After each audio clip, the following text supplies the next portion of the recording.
ആര് മുന്നിൽ ആര് പിന്നിൽ വിധി ദിനം മെയ് 4 തിങ്കളാഴ്ച രാവിലെ 5 മണി മുതൽ തത്സമയം 24. അവനും അവളും കൂടെ സന്തോഷത്തോടെ ചുറ്റി തിരിയട്ടെ. അതിൻ്റെ ഒടുവിൽ രണ്ടിനെയും ശരിക്കും ചുറ്റിക്കുന്നുണ്ട് ഞാൻ.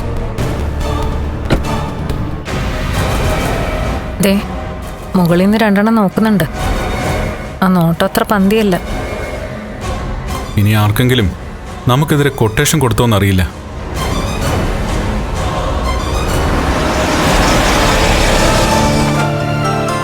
ഒരു ഇളനീരായാലോ?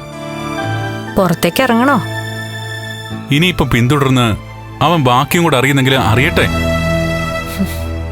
എന്നുവെച്ച് തനിക്കൊപ്പം പുറത്തു ചുറ്റാനുള്ള ഒരവസരവും പാഴാക്കി കളയാൻ എനിക്ക് പറ്റില്ല.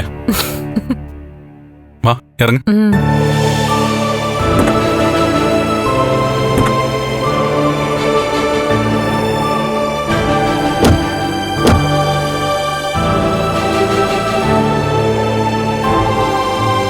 ചേട്ടാ 2 ഇളനീര്. ആ ശരി, അങ്ങോട്ട് വയ്ക്കാം.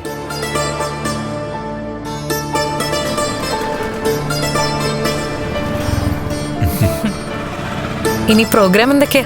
ആ താൻ പറഞ്ഞ. എനിക്കങ്ങനെ പ്രത്യേകിച്ച് ആഗ്രഹങ്ങളൊന്നുമില്ല. കണ്ണേട്ടനൊപ്പം ഇങ്ങനെ സഞ്ചരിക്കാൻ കഴിയുന്നത് തന്നെ ഭാഗ്യമായിട്ടാ ഞാൻ കരുതുന്നേ. എന്റെ കാര്യം അങ്ങനെ തന്നെ. കുഞ്ഞ് ജനിച്ച ശേഷം നമുക്കൊരു ട്രിപ്പ് പ്ലാൻ ചെയ്യണം. അന്ന് മൂന്നാറിൽ പോയതുപോലെ. ഇനിയിപ്പോ പിന്നാലെ വരാൻ അവനില്ലല്ലോ, മേഘൻ. മേഘനില്ലെങ്കിലും ഉണ്ണി 2 കൽപ്പിച്ചാ നടക്കുന്നേ. അവന് ജോലി ഇല്ലാത്തതാ പ്രശ്നം. അവൻ ജോലി ഇല്ലാതെ കുറച്ചുനാൾ ജീവിക്കട്ടെ. ഞാനായതുകൊണ്ടാ മാസം അവന്റെ ശമ്പളം കട്ട് ചെയ്യാത്തെ. പൈസ ഇല്ലാതെ വന്നാ അവന്റെ ബാങ്ക് ബാലൻസ് കൈവച്ചാനെ.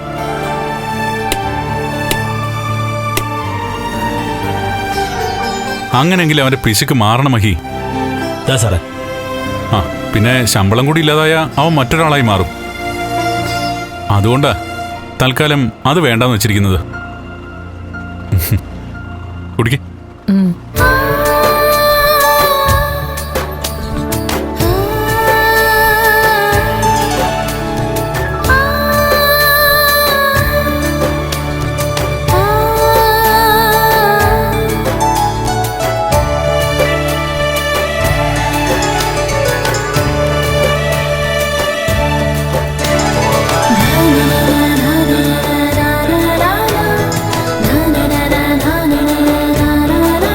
എപ്പോഴും പറയുന്ന കാര്യാ, എങ്കിലും ഇടയ്ക്കിടയ്ക്ക് അതങ്ങ് ഓർത്തു പോവാ. എന്താ? അല്ല, ഉണ്ണിയും ഉണ്ണിയുടെ അമ്മയും കരുണയൊക്കെ നന്നായിരുന്നെങ്കിൽ ഇതിന്റെ ഒന്നും ആവശ്യമില്ലായിരുന്നു. എത്ര സന്തോഷത്തോടെ നമുക്ക് ജീവിക്കായിരുന്നു. എല്ലാ ജീവിതത്തിലും ഇതൊക്കെ ബാധകമാണ് മഹി. നാട് ഭരിക്കാൻ തെരഞ്ഞെടുത്തുവിടുന്ന ആൾക്കാരൊക്കെ ജനത്തെ അറിഞ്ഞ് എന്തെങ്കിലുമൊക്കെ ചെയ്തിരുന്നെങ്കിൽ ഈ നാട് നന്നാവത്തില്ലായിരുന്നു. നാളെ മരിക്കുന്ന ബോധമില്ലാതെയാ ഇന്ന് വളഞ്ഞ വഴിയിലൂടെ ഓരോരുത്തരും ഓരോന്ന് സമ്പാദിച്ചു കൂട്ടുന്നത്. അത് ലോകമുള്ള കാലത്തോളം തുടരും. ദൈവത്തിന് നീതി നടപ്പാക്കാൻ മനുഷ്യൻ തെറ്റ് ചെയ്തേ പറ്റൂ.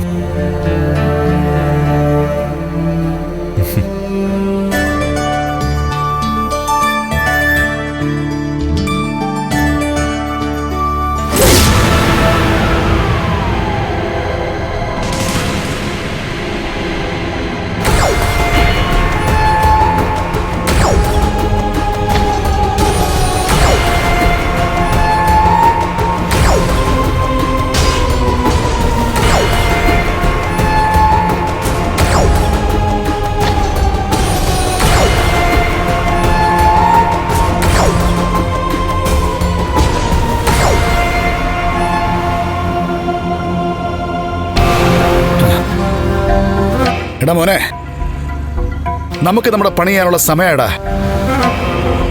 അതിന്റെ ഭാഗമായിട്ടെ നിന്റെ ഈ നമ്പർ പ്ലേറ്റ് ഞാനങ്ങ് മാറ്റാൻ പോവാ. ഞാൻ പറഞ്ഞതല്ല നിനക്ക് ഓർമ്മയുണ്ടല്ലോ, വർഷങ്ങൾക്ക് ശേഷമാ നമ്മളൊരു പണി ചെയ്യാൻ പോന്നേ. ഒന്നും മറന്നു പോകല്ലേ മോനെ. നീ എല്ലാം കൃത്യമായിട്ട് ചെയ്യണേ. നിനക്കറിയാം ആരെ തേടിയാ നമ്മൾ പോകുന്നെന്ന്. ഒരിക്കൽ കമലേശ്വരത്തെ വിശ്വനാഥനെ നമ്മൾ തട്ടിക്കളഞ്ഞില്ലേ?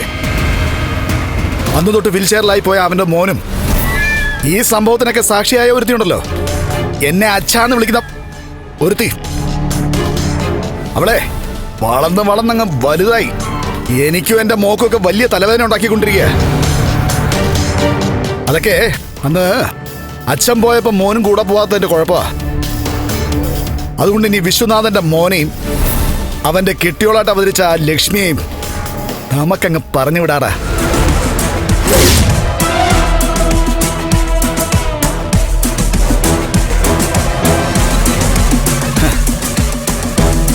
നീ എന്റെ കൂടെ ഉണ്ടാവണടാ.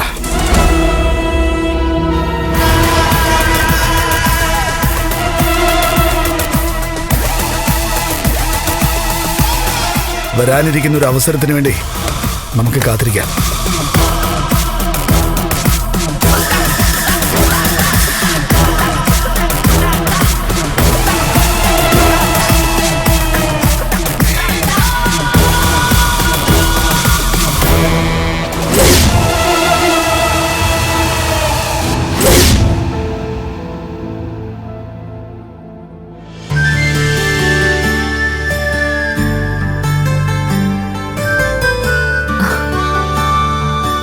എന്താ ആലോചിക്കുന്നേ?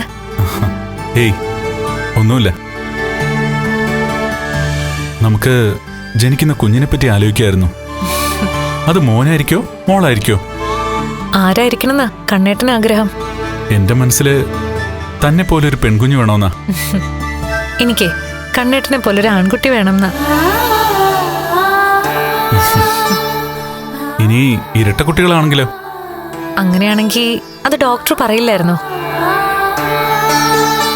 അല്ല കണ്ണേട്ടാ, അന്ന് പലഹാരത്തോടൊപ്പം വിഷമുള്ളി പോയല്ലോ. അതുകൊണ്ട് കുഞ്ഞിനെന്തേലും ആപത്തുണ്ടാവോ?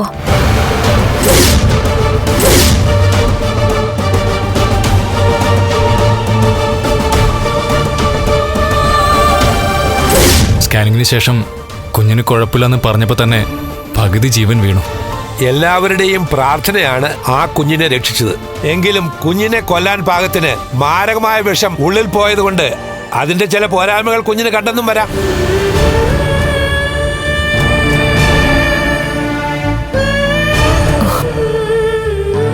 അത് പറഞ്ഞപ്പോ എന്താ ഇത്ര ആലോചന? ഏയ് ഞാനൊന്നും ആലോചിച്ചില്ലല്ലോ. അന്ന് കുഞ്ഞിനെ നഷ്ടപ്പെടാതിരുന്നത് മഹാഭാഗ്യ. വീട് മാറി അനന്തുവിന്റെ വീട്ടിൽ നിന്നിട്ടും വിഷു ഉള്ളിൽ ചെന്നു. എത്ര നന്നായിട്ടാ പ്രതാപൻ ആ ചതി ചെയ്തേ. അയാൾക്കും അയാളുടെ അമ്മയ്ക്കും ഇഷ്ടംപോലെ സ്വത്തുക്കളുണ്ട്, പണവും ഉണ്ട്. എന്നിട്ടും നമ്മളോട് എന്തിനാ ഇതൊക്കെ ചെയ്യുന്നതെന്ന് എത്ര ചിന്തിച്ചിട്ടും മനസ്സിലാവുന്നില്ല. അതുകൊണ്ടിപ്പോ എന്റെ അച്ഛൻ അയാളുടെ കൂടെ ഉണ്ടല്ലോ. ഇപ്പോഴെനിക്ക് മനസ്സിലാവുന്നില്ല, എനിക്ക് പോലും കാണാൻ കഴിയാത്ത എന്റെ അച്ഛനെ അയാൾ എന്തുകൊണ്ടാ കാണുന്നതെന്ന്. അവിടെയാ അയാളുടെ മേലെ എനിക്കൊരു സംശയം തോന്നി തുടങ്ങിയത്. അയാളുടെ ലോറിയാണോ ഞങ്ങളുടെ ബൈക്കിലേക്ക് പാഞ്ഞു കയറിയതെന്ന് പറയാൻ പറ്റില്ല മഹി. വർഷങ്ങൾക്ക് മുൻപ് നടന്ന കാര്യല്ലേ കണ്ണേട്ടാ, അത് വിട്ടുകളാ. എത്ര വർഷം കഴിഞ്ഞാലും ഇന്നലെ എന്ന പോലെ ആ ആക്സിഡന്റ് എൻ്റെ ഉള്ളിലുണ്ട്. അതുണ്ടാക്കിയ മുറിവുണ്ടല്ലോ, അത് മരണം വരെ അങ്ങനെ തന്നെ ഉണ്ടാവും. നമ്മൾ പുറത്തേക്ക് ഇറങ്ങിയത് ഒന്ന് റിലാക്സ് ചെയ്യാനല്ലേ കണ്ണേട്ടാ? ആ നേരത്തെ ഇത്തരം കാര്യങ്ങളൊക്കെ പറയണോ? അറിയാതെ പറഞ്ഞു പോയതാ. ദേ വിളിക്കുന്ന ഒരാള് ലേഖയാ. ഞാനിങ്ങനെ മാറി നിൽക്കാറില്ലല്ലോ, അതുകൊണ്ടാ വിളിക്കുന്നത്. എന്താടി മോളെ ലേഖ? ഞങ്ങളുടെ കൊച്ചിനെയും കൊണ്ട് എവിടെയാ പോയിരിക്കുന്നത്? ഞങ്ങളിപ്പോ കടൽക്കരയില് ആളൊഴിഞ്ഞൊരു കോണിൽ നിൽക്കുക. കൂടുതൽ നിൽക്കണ്ട കേട്ടോ, എത്രയും പെട്ടെന്ന് മഹിയും കൊണ്ട് വീട്ടിലേക്ക് പൊക്കോണം. പിന്നെ രാത്രി ഏറെ നേരം ചുറ്റിക്കറങ്ങിട്ട് മഹിയുടെ ഉറക്കം കളയണ്ട. അയാളെ എന്റെ ഭാര്യയാ. അയാളുടെ കാര്യത്തില് നിന്നെപ്പോലെ ശ്രദ്ധ എനിക്കും ഉണ്ട്. എന്നൊന്നും പറയാൻ പറ്റില്ല. രണ്ടാളും കുറെ ദിവസങ്ങൾക്ക് ശേഷം ഒന്നിച്ചൊരു യാത്ര ചെയ്യുന്നത്. അതുകൊണ്ട് സമയത്തെപ്പറ്റി ചിന്തിക്കില്ല. മഹി നന്നായി ഉറങ്ങേണ്ട സമയമാണിത്. അമ്മ ഉറങ്ങിയാലേ അമ്മയുടെ വയറ്റിൽ കിടക്കുന്ന കുഞ്ഞും സുഖമായിട്ട് ഉറങ്ങത്തുള്ളൂ. ഞാൻ അയാളെ കൊടുക്കാം.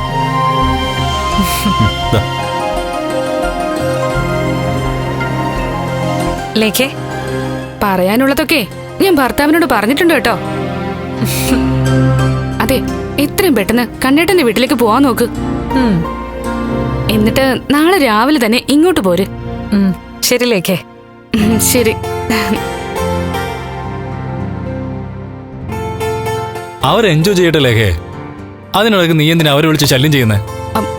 അതിന് ശല്യമൊന്നും ചെയ്തില്ലല്ലോ. കൂടുതൽ സമയം കറങ്ങി നടക്കണ്ടെന്നല്ലേ പറഞ്ഞുള്ളൂ. അവരും നമ്മളെപ്പോലെ ഭാര്യ ഭർത്തക്കന്മാരാണ്. മഹിയുടെ ആരോഗ്യത്തെപ്പറ്റി ബോധവാനാണ് കണ്ണൻ. പിന്നെ മഹി ഇവിടെ ഉള്ളപ്പോ നീ അവളെ നന്നായിട്ട് ശ്രദ്ധിക്കുന്നില്ലേ? അത്രയും മതി. അവരൊരുമിച്ചുള്ള സമയത്ത് വെറുതെ അവരെ ബുദ്ധിമുട്ടിക്കരുത്. നിന്റെ വിഷമം എനിക്കറിയാനില്ലേക്കേ. മഹി കണ്ണനുമായിട്ട് പുറത്തു പോയിട്ട് നേരെ ഇങ്ങോട്ടേക്കല്ല വരുന്നത്, കണ്ണന്റെ വീട്ടിലേക്കാ പോകുന്നത്. അതില് നിനക്ക് നല്ല നിരാശയുണ്ടല്ലേ? ഇങ്ങനെ പോയാല് കുഞ്ഞ് ജനിച്ച ശേഷം വലിയ ബുദ്ധിമുട്ടായിരിക്കും കേട്ടോ. നീ കണ്ണന് ടെൻഷൻ ഉണ്ടാക്കുന്ന തോന്നുന്നേ. അതെന്താണ് തൊട്ട് അങ്ങനെ പറഞ്ഞ? നീ കുഞ്ഞിനെ അമ്മയും കണ്ണന്റെ ഒപ്പം വിട്ടില്ലെങ്കിലേ കണ്ണന് സമ്മതിച്ചു തരാൻ പറ്റുമോ? അവനാകെ വിഷമത്തിലാവില്ലേ? സ്നേഹിക്കുന്നവരെ വേദനിപ്പിക്കരുതെന്ന് ആഗ്രഹിക്കുന്നവനാ കണ്ണൻ.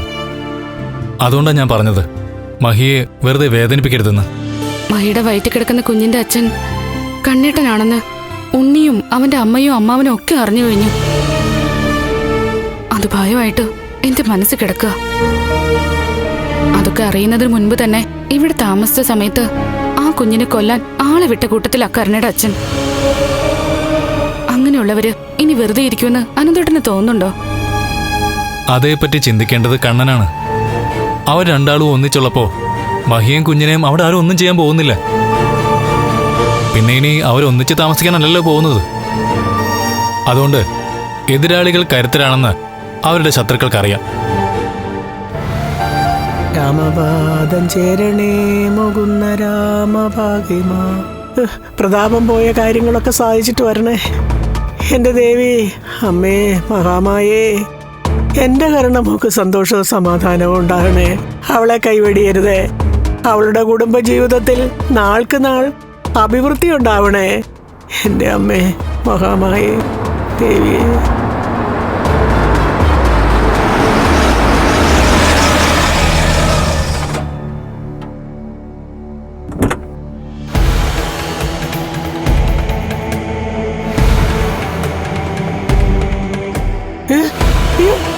സത്യം, ഞാൻ പറഞ്ഞത് നടക്കും. അതുകൊണ്ടാ ദേ കണ്ടോ, മോള് തന്നെ മുന്നിൽ പ്രത്യക്ഷപ്പെട്ടു.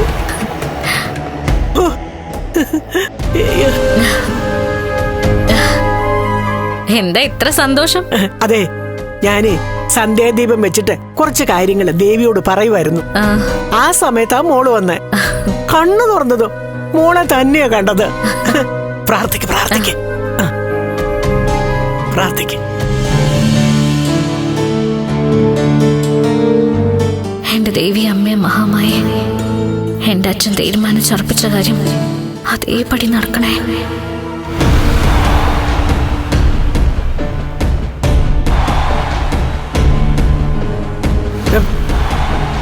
രണ്ടാളും വീട്ടിൽ നിന്ന് പുറത്തു പോയല്ലോ മോളെ.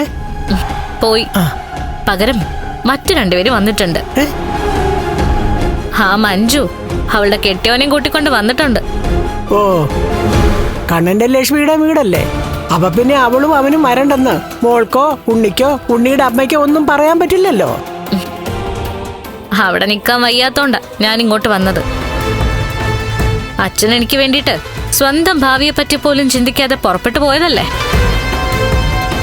ഇനി അച്ഛൻ തന്നെ വന്ന് പറയട്ടെ എന്താ സംഭവിച്ചതെന്ന്. അത് നേരിട്ട് കേൾക്കണം എനിക്ക്. എന്നിട്ട് ഞാൻ പൊയ്ക്കോളാം. വെള്ള പുതച്ച് കിടക്കുന്ന അവളുടെയും അവളുടെ ഭർത്താവിന്റെയും തലയ്ക്കടുത്തിരുന്ന് കരയാൻ.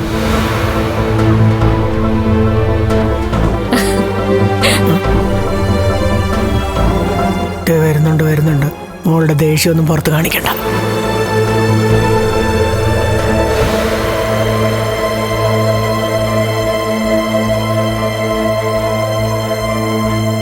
നീ എന്താ സന്ധ്യാസമയത്ത് കയറി വന്നത്? എന്താ സന്ധ്യാസമയത്ത് അവൾക്ക് ഇങ്ങോട്ട് വന്നൂടെ? ഇത് ഇവളുടെ തറവാടാ. ഇവിടേക്ക് വരുന്നതിനെ മോൾക്ക് സമയവും കാലവും ഒന്നും നോക്കേണ്ട ആവശ്യമില്ല. അമ്മേ, ഞാൻ വന്നത് വഴക്കിടാനൊന്നും അല്ല. അറിയാലോ, ഉണ്ണിയേട്ടന്റെ ഉള്ള ജോലി അങ്ങ് പോയി. അതിനുശേഷം ഒരുമാതിരി സമനില തെറ്റിയതുപോലെയാ ഉണ്ണിയേട്ടൻ നടക്കുന്നെ. തൊട്ടതിനും പിടിച്ചതിനൊക്കെ വലിയ ദേഷ്യ. അമ്മ എങ്ങനെയെങ്കിലും ലക്ഷ്മിയോട് പറഞ്ഞിട്ട് ഉണ്ണിയേട്ടനെ ജോലിയിൽ തിരിച്ചെടുക്കാൻ പറയണം. അവൻ ജോലി ചെയ്യാതെ തന്നെ ശമ്പളം കൊടുക്കുന്നുണ്ടല്ലോ. ഹ, അങ്ങനെ ശമ്പളം വാങ്ങിക്കുന്ന ഒരുമാതിരി ഭിക്ഷ വാങ്ങിക്കുന്ന പോലെയല്ലേ മോഹിനി? കണ്ണൻ മാത്രമല്ല നിന്റെ മരുമോൻ, ഉണ്ണിയും മരുമോനാ. അവൻ അന്തസ്സായിട്ട് ജോലി ചെയ്ത് ശമ്പളം വാങ്ങിക്കണമെന്ന് നിനക്കും ആഗ്രഹമില്ലേ എന്റെ മോഹിനി? എനിക്ക് ആഗ്രഹമൊക്കെ ഉണ്ട്. ആ, പക്ഷേ അവന്റെ ജോലി നഷ്ടപ്പെട്ടത് അവന്റെ കയ്യിലിരിപ്പുണ്ടാ. ഇവനും അവളും സ്വഭാവം നന്നാക്കിയാൽ മാത്രം മതി. കണ്ണനും ലക്ഷ്മിയും എന്തു വേണമെങ്കിലും നിങ്ങൾക്കൊക്കെ തന്നിരിക്കും. അതുകൊണ്ടാ ഞാൻ എന്റെ സ്വഭാവം മാറ്റാൻ തീരുമാനിച്ചത്. എന്നാൽ അതൊക്കെ അഭിനയമാണെന്നാ ലക്ഷ്മിയുടെയും കണ്ണേട്ടന്റെ ഒക്കെ വിശ്വാസം. അങ്ങനെ വിശ്വസിക്കാൻ കാരണങ്ങൾ ഒരുപാടുണ്ടല്ലോ. ഇതിനു മുൻപ് നീയും ഉണ്ണിയും കാണിച്ചിരുന്ന സ്നേഹപ്രകടനങ്ങളൊക്കെ വെറും അഭിനയം മാത്രമായിരുന്നല്ലോ. എന്നാൽ ഇപ്പൊ അങ്ങനെയൊന്നും അല്ല മോഹിനി. മോൾ ഇങ്ങോട്ട് വന്നപ്പോഴും ഇതേപ്പറ്റി തന്നെയാ പറഞ്ഞത്. ഉണ്ണിക്ക് നഷ്ടപ്പെട്ട ജോലി തിരികെ കിട്ടണം, അതോടൊപ്പം മോൾക്കും കൂടി ഒരു ജോലി ശരിയാക്കി കൊടുത്താ അത്രയും നല്ലത്, അല്ലേ മോളെ? അതെ, ഞാൻ ഡിഗ്രി ഒക്കെ കഴിഞ്ഞതല്ലേ, അപ്പോ ഫൈനാൻസിയേഴ്സില് എനിക്കും എന്തെങ്കിലുമൊക്കെ ജോലി തരാവുന്നതേ ഉള്ളൂ. കണ്ണന് അവന്റെ പങ്കൊക്കെ ജോലി കൊടുത്തല്ലോ, പിന്നെന്താ മോൾക്ക് കൊടുത്താലേ? കണ്ണന്റെ ലക്ഷ്മിയുടെ ശമ്പളക്കാരിയായിട്ട് നീ ജോലി ചെയ്യൂ. ഞാൻ എന്റെ രീതികളൊക്കെ മാറ്റിന്ന് ഞാൻ അമ്മയോട് പറഞ്ഞല്ലോ. പിന്നെ ഇനി അവരുടെ താഴെ ജോലി ചെയ്യാനൊന്നും എനിക്ക് ഒരു മടിയുമില്ല. അവളുടെ ശമ്പളക്കാരി ആവാൻ എനിക്ക് സന്തോഷമേ ഉള്ളൂ. കേട്ടല്ലോ, ഇനിയെങ്കിലും നീ നിന്റെ മോളെ ഒന്ന് ഉപദേശിക്കാൻ നോക്ക്. ഞാൻ ഉപദേശിച്ചത് കൊണ്ടൊന്നും ഒരു കാര്യമില്ല. കണ്ണനും ലക്ഷ്മിയും 100% അനിയനെ വിശ്വസിക്കണം. അങ്ങനെ വിശ്വസിച്ചു കഴിഞ്ഞാ പിന്നെ ആരും ഒന്നും പറയേണ്ട കാര്യമില്ല.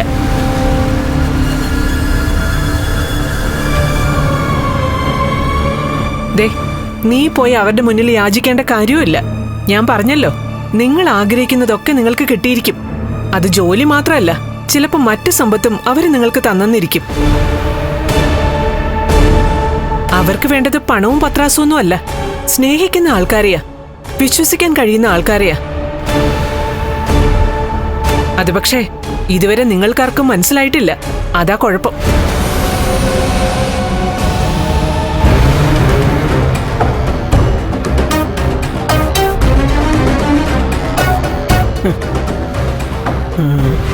കണ്ണന്റെ ലക്ഷ്മിയുടെ ശുപാർശ ഇല്ലാതെ മോൾക്ക് ജോലി കിട്ടുന്ന ഒരു ദിവസം വരുമോളെ.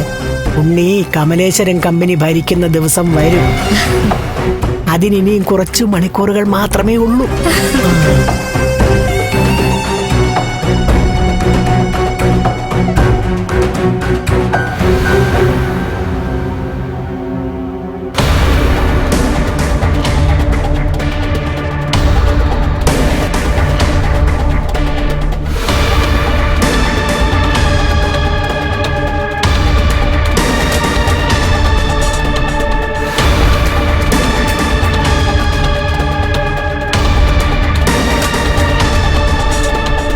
അമ്മയ്ക്ക് BP കൂടുതലുള്ള കൂട്ടത്തിലല്ലേ, അതിനി കൂട്ടണ്ട. രണ്ടും കൽപ്പിച്ച എന്റെ അമ്മായിച്ചൻ പോയിരിക്കുന്നത്. അതിന്റെ റിസൾട്ട് ഉണ്ടാവും അമ്മേ. അയാൾ ജയിലിൽ പോയാലും ശരി, അയാളുടെ മകൾക്ക് ദോഷമായിട്ട് നിൽക്കുന്നവരൊക്കെ നശിപ്പിക്കുമെന്നാണ് അങ്ങേര് പറയുന്നത്. എടാ, പ്രതാപനെ വിളിച്ചായിരുന്നോ നീ? ഞാൻ വിളിച്ചിട്ടൊന്നുമില്ല, എങ്കിലും കരുണ അങ്ങനെയാ പറഞ്ഞത്. നമ്മളെക്കാളും മനസ്സിന് പരിക്ക് പറ്റിയിട്ടുണ്ട് കരുണയുടെ അച്ഛനും മുത്തശ്ശിക്കുമൊക്കെ. അതുകൊണ്ട് ഇനി എന്ത് ദുരന്തം ഉണ്ടായാലും ശരി, കരുണയുടെ അച്ഛൻ രണ്ടും കൽപ്പിച്ച. എടാ, അതിനിടയ്ക്ക് നിന്റെ അച്ഛന്റെ ആത്മാവ് ദേഹത്ത് കയറിയെന്നും പറഞ്ഞോണ്ട് അയാള് ഭയന്ന് നടക്കുകയാണല്ലോ. ആ ഭയമൊക്കെ മാറിയമ്മേ. മഹാലക്ഷ്മിയുടെ വയറ്റില് ഈ വീട്ടിലെ മൂത്ത സന്തതിയുടെ കുഞ്ഞാണെന്ന് അറിഞ്ഞതോടെ നമ്മളെക്കാളും അയാൾക്ക് സമനില തെറ്റിന്ന് വേണം പറയാൻ. അതുകൊണ്ട് എന്റെ അച്ഛനുമായിട്ട് ഇനി മഹാലക്ഷ്മിക്കും കണ്ണനും ചേരേണ്ടി വരും.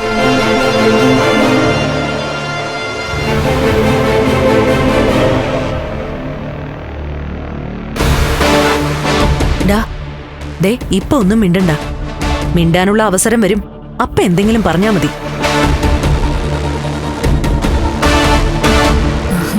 സാഗരേട്ടാ, നല്ല പശുവും പാല കുടിക്കേ, രാത്രി നല്ല ഉറക്കം കിട്ടും.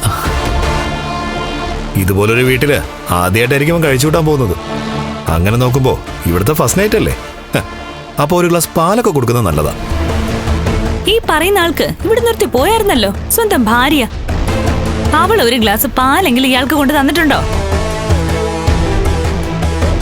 പാലൊക്കെ കൊടുക്കും, പക്ഷേ ചിലപ്പോ അതിനകത്ത് സ്ഥിരമായിട്ട് പുറക്കി കിടത്താനുള്ള എന്തെങ്കിലും മരുന്ന് കൊടുക്കുമെന്ന് മാത്രം. ദേ, വഴക്കിനൊന്നും വരാതെ ഞങ്ങൾ ഒരു ഭാഗത്ത് ഇവിടെ മാറിയിരിക്കുക. ആ നേരത്തെ രണ്ടാളും കൂടി ഇങ്ങോട്ട് കയറി വന്ന് ഞങ്ങളുടെ ക്ഷമ പരീക്ഷിക്കരുത്. ഇങ്ങോട്ടൊന്നും പറയാതിരുന്ന അങ്ങോട്ടൊന്നും പറയത്തില്ല. ഇങ്ങോട്ട് ഒന്ന് പറഞ്ഞ അങ്ങോട്ട് 10 പറയുകയും ചെയ്യും. ഇവനറിയാം ഇവനിപ്പോ കയറി പിടിച്ചിരിക്കുന്നത് പുളിങ്കൊമ്പിലാണെന്ന്. നീ നാളെ നേടിക്കൊടുക്കുന്ന സ്വത്തിലും പണത്തിലാണ് ഇവന്റെ കണ്ണ്. കണ്ടില്ലേ? അങ്ങനെങ്കിലേ കണ്ണേടിന് ഇപ്പൊ സാഗരേടിന് നല്ലൊരു ജോലി ഓഫർ ചെയ്തതാ. എന്നിട്ട് അതൊന്നും സാഗരേട്ട് സ്വീകരിച്ചില്ലല്ലോ. അതൊക്കെ ഇവന്റെ അടവല്ലേ? എന്റെ മഞ്ജു, ഇവരെയൊന്നും തിരുത്താൻ പറ്റത്തില്ല. പിന്നെ ഇവരെന്ത് പറഞ്ഞാലും അതങ്ങ് സമ്മതിച്ചു കൊടുക്കുന്നതാണ് നല്ലത്. നമുക്ക് നമ്മളെ അറിയാലോ, അതിനി മറ്റുള്ളവരെ ബോധിപ്പിക്കേണ്ട കാര്യമില്ലല്ലോ. എങ്കിലും ചിലതൊക്കെ കേട്ട് കഴിഞ്ഞാലേ മിണ്ടാതിരിക്കാൻ പറ്റില്ല സാഗരേട്ടാ. കാര്യമൊക്കെ ശരിയാ.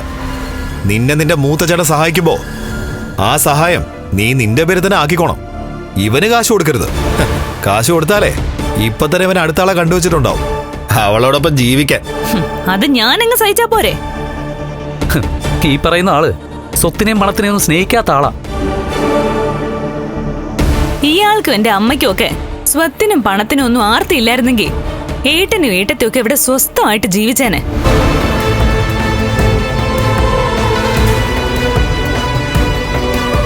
പ്രേക്ഷകരുടെ ശ്രദ്ധയ്ക്ക് നമ്മുടെ ചാനൽ 24 ഏഷ്യാനെറ്റ് കേബിൾ വിഷനിൽ ചാനൽ നമ്പർ 131 ലഭ്യമാണ്.